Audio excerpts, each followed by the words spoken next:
If I was given the option to have a cure for my spinal cord injury, would I take it? What's the most challenging thing I've had to deal with because of my disability? How do I feel about pineapple on pizzas? In this video, you are going to find out because you have asked me some juicy questions and I am going to get answering. After my last video, lots of you said you really enjoyed the new way that I filmed it while I was doing something and talking to you at the same time. It may look easy, but it was actually quite hard. But I thought we'll do it again. This video you're going to be watching me cook, but I'm going to be talking at the same time. It's probably going to take me about 2 hours to make a dinner that takes like 10 minutes, but I'm really excited to give this a go. Since we have had the kitchen done, we have started Gusto. I don't know if any of you use Gusto. This video is not sponsored at all by Gusto, but I love it and I just thought I could do a little live cook along to kind of show you how easy it is. And today we're going to be making jeweled chicken, pistachio and cranberry pilaf. The first question today is, have I ever been in an emergency situation?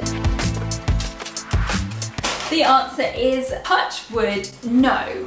I've been involved in like fire drills. I did have a alt text can be found in the description. A personal evacuation plan when I was working in an office which had 2 floors, so I had to be able to go down on an evacuation chair, which I never tried out thankfully, but I did have a personal evacuation plan in place. I'd love to know if any of you have been in any emergency situations and how you dealt with it, and if God forbid you ever had to do it again, you know, are there any tips that you can give us? One thing that I do tend to do is look out for like my nearest emergency exits and think like, how would I get out of here if...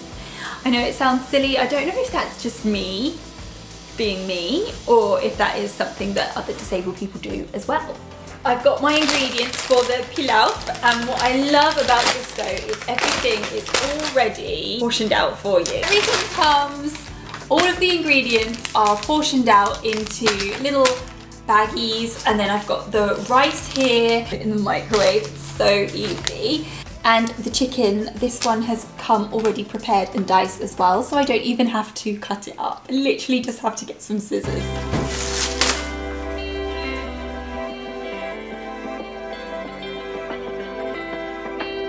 Do I feel self-conscious? And this is something that I have battled with on and off for years when I first became disabled. And yes, I used to feel really self-conscious. I hated the way my body looked, like my leg, how they look skinny and, you know, they have no muscle tone in them. And then as I became older as well, I used to get really self-conscious of my stomach, being out in the swimming pool, and I just felt so vulnerable because you're almost naked, aren't you, really, when you're in your swimming costume. And I felt really vulnerable, and I just feel like everyone is staring, especially children. Now I know children don't know any different, or you know, they're just young and very, very inquisitive, but they're still people and they're still staring at you, and it still makes you feel really uncomfortable. I must say that over time, things definitely have got easier for me, for sure. And now I feel a lot more confident. I have a much better relationship with my body, but at the same time, I am still self-conscious, but I kind of feel like I have to own it. And if I was to give anyone any piece of advice, I heard a quote that really, really helped me, and it kind of like was a light bulb moment. And that is, people are too worried about themselves to be worried about you. Life is so short and so precious. I don't want to be held back by my insecurities and miss out on things because I'm worried about the way I look when no one else really gives a monkey's what I look like. How do you get over feeling self-conscious? What do you tell yourself? Or, you know, do you still feel self-conscious? At the moment, I'm currently just frying off the chicken. Do I play any instruments? Yes, I do. When I was at school, I used to learn the clarinet. And and the piano. And the piano actually played a huge part in my rehabilitation.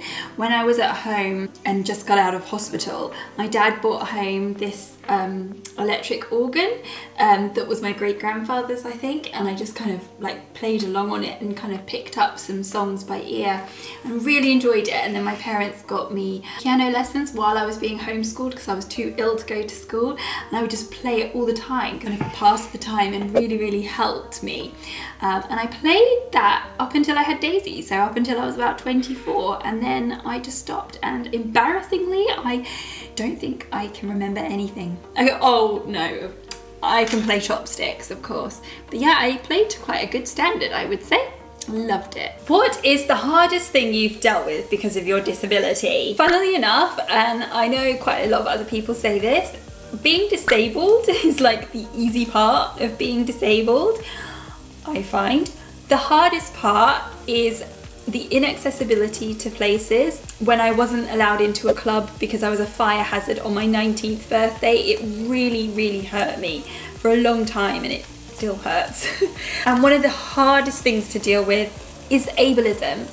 And if you're interested to know more about ableism, I do have a whole ableism story on my Instagram and on my TikTok. The ableism is hard. The negative attitudes towards disabled people or towards myself that I have had, especially when I worked, I had horrendous ableism that I had to deal with, and a very non-understanding manager at one point that I had, who would just make life difficult for the sake of making life difficult. And I think I've spoken about this before in some videos. I did a video with Jessica a while ago. So now our chicken is frying really nicely. I'm going to add the turmeric, cumin, roasted garlic paste.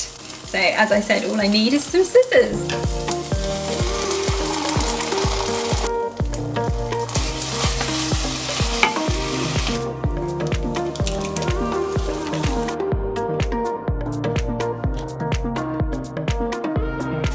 You can see how easy this is. Like, you can just follow the instructions on like high pain days or low spoon days.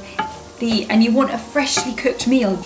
My tip is go for the 10-minute ones. This is smelling so good. Right.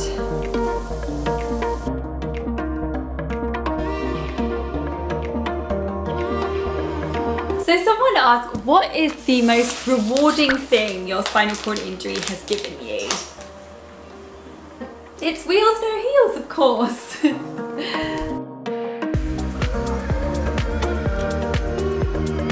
Honestly, I feel so lucky and so blessed that I am able to do Wheels No Heels, and I'm able to do this, and I'm able to help people, raise awareness of disability, make my videos on choosing a wheelchair, make the videos that I needed when I was growing up, and helping people feel less alone. Honestly, this is the most rewarding thing I've ever done. I have never worked so hard at something. It means everything to me. Like, obviously, aside from my family and everything like that, this is like a huge part of my world and my identity and everything. And this is definitely, it's given me so many opportunities as well. I never take it for granted. I love every second of it. So definitely Wheels No Heel. Another great question is, what was the biggest lesson during the time of having a spinal cord injury? The biggest lesson I have learned is ableism. It has taught me so much. Alt text can be found in the description. And I didn't even know the word ableism or ableism was a thing until like 3 or 4 years ago. Rice is cooked. How easy was that? Good. I've got to get the spinach now. Ableism has taught me so much because there are so many elements to ableism. There's internal ableism, it's ableist attitudes. Alt text can be found in the description. There's indirect and direct ableism. It's a huge long topic, which I get, but I find it hard to kind of talk about. But honestly, learning about it has helped me learn so much about myself. And when I was being discriminated against in my workplace, I realised that their attitudes were ableist, and if I had this language that I have now to kind of voice this opinion, then I think I probably would have been able to have stood up to myself a bit better. I'm not your baby, no. You're not gonna get. And also with friends in the past and the way they have acted towards me in a really negative way, I realised it's ableism. I feel like maybe we need a YouTube video on this. What do you think? What kind of elements would you like to see in it if I did one? So one question that came up quite a few times was, do I wish for nerve reconnectivity, or do I wish that I wasn't disabled? Do I wish that there was a cure? Look, if I'm going to be honest with you, and I know it's a divided opinion, but no, I don't wish to be cured. I don't want a miracle. I'm happy with the way I am. I have lived this way since the age of 9. I have no idea what it's like to be a non-disabled adult or a teen. It would be like living on a different planet. I think I would find it really, really hard. And I know that that can be quite baffling to non-disabled people. Like, well, why don't you want a cure? It must be awful, it must be so tragic, it must be, oh, the worst thing in the world to be disabled. But this is my life, it's my identity, it's part of who I am. And yes, I have good days, I have bad days, and life is hard, don't get me wrong, and it's probably harder because I am disabled, but it doesn't mean that life can be fulfilling and joyful. I still get to do things that I want to do, if not more. I was having this conversation today, and okay, being disabled can close a lot of doors, but being disabled, my God, has it opened up so many doors, so many opportunities, so many things that I have done and experienced that I would never have been able to have done if I wasn't disabled. I've been so lucky of the things that I can do. And a question that I have also had is, what advice would you give to new wheelchair users? And it would be not to concentrate on what you can't do, but concentrate on what you can do. Yes, there'll be the initial shock, there'll be the moments of grief, and it will be really, really hard and really difficult, don't get me wrong, but turn it round and life can be really, really joyful and amazing as well. Into the pan I have added the cranberries, and I've added the spinach, and it's looking good. Now we have to add the rice. Ooh. See how good is that? You don't have to worry about boiling and cooking the rice. I'm not very good at cooking rice, but when it's in a bag, it's nice and easy. I'm breaking up the rice here. I'm filming on 2 cameras and cooking at the same time. If this doesn't deserve a thumbs up, I don't know what does. It is looking so good. I'm getting the turmeric. I also put a little bit of soy sauce in there. Sean says I'm a very messy cook. By the way, this pan, I don't know if you've seen these advertised, but it's one of those Our Place pans. It's the everyday pan, and it's amazing. It's non-stick and you can use it for everything. The only thing that is a bit of a downside is that it is very, very heavy, which Sean and I love. My pistachio nuts, filming on my iPhone as well. There we have it. It's good.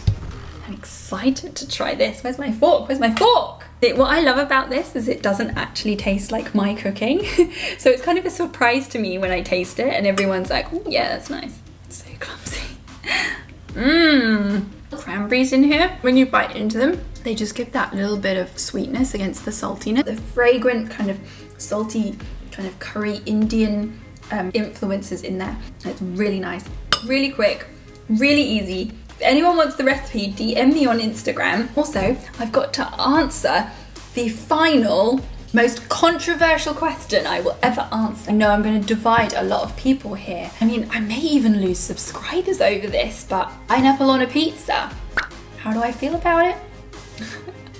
I actually really like it. I love sweet and salt. I am here for a pineapple on a pizza. And also, even more controversially, I'll put pineapple rings in a burger. Tell me down below, what do you think? Thank you. Excuse me. Thank you so much for watching, and I look forward to seeing you in my next one. Bye!